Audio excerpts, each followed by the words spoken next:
01030059. Saya di sini akan menjelaskan materi tentang petugas bimbingan dan konseling dan syarat-syaratnya.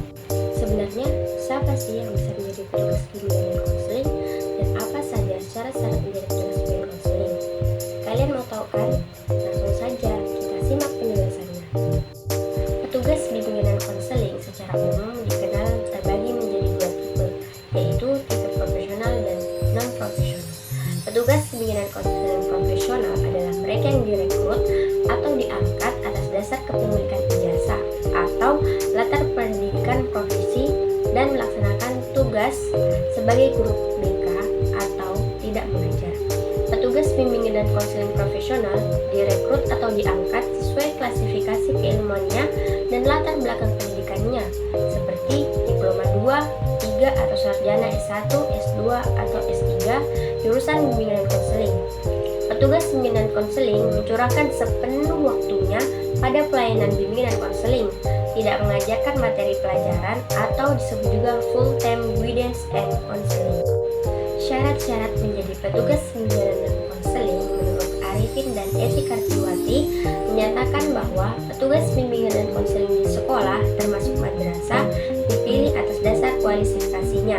Yang pertama, kepribadian, yang kedua, pendidikan, ketiga, pengalaman, dan keempat, kemampuan. Yang pertama, saya akan membahas tentang kepribadian. Seorang guru pembimbing dan konselor harus mempunyai kepribadian yang baik, karena pelayanan bimbingan dan konseling yang dilakukan sangat berkaitan dengan pembentukan perilaku konseling. Melakukan konseling diharapkan terbentuk perilaku positif pada diri konseling.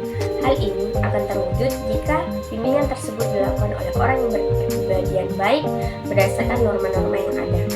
Seorang konselor di sekolah dalam mengadakan kontak dengan orang lain harus memiliki sifat-sifat kepribadian tertentu. Di antaranya adalah yang pertama, memiliki pemahaman terhadap orang lain secara objektif dan simpatik. Yang kedua, memiliki kemampuan untuk bekerja sama dengan orang lain secara baik dan lancar. Selanjutnya, yang ketiga, memahami batas kemampuan yang ada pada dirinya sendiri.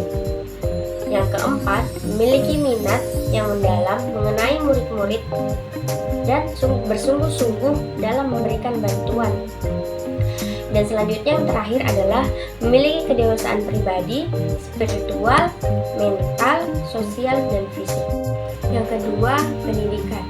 Secara umum, seorang konselor sekolah serendah-rendahnya memiliki ijazah sarjana muda dari suatu pendidikan yang sah serta memenuhi syarat untuk menjadi guru dalam jenjang pendidikan di mana dia ditugaskan.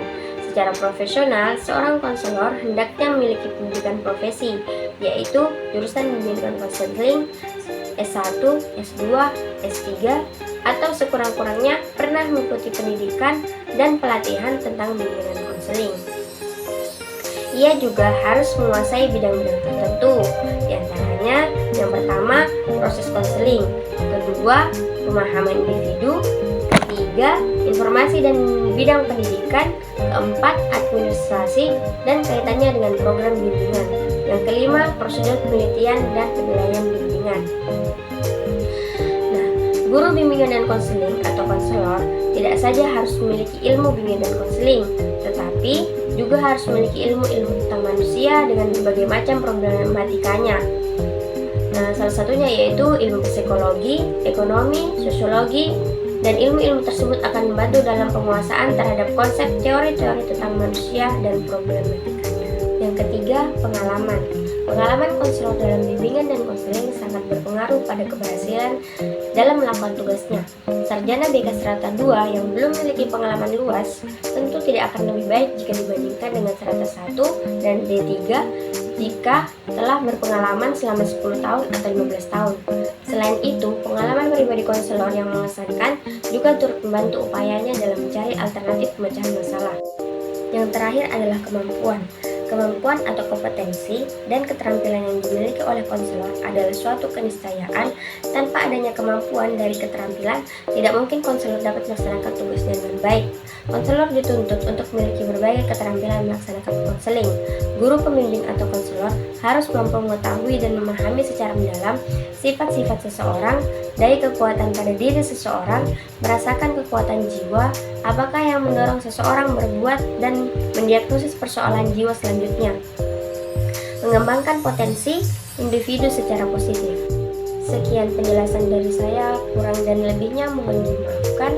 Wabillahi taufiq wal hidayah. Wassalamualaikum warahmatullahi wabarakatuh.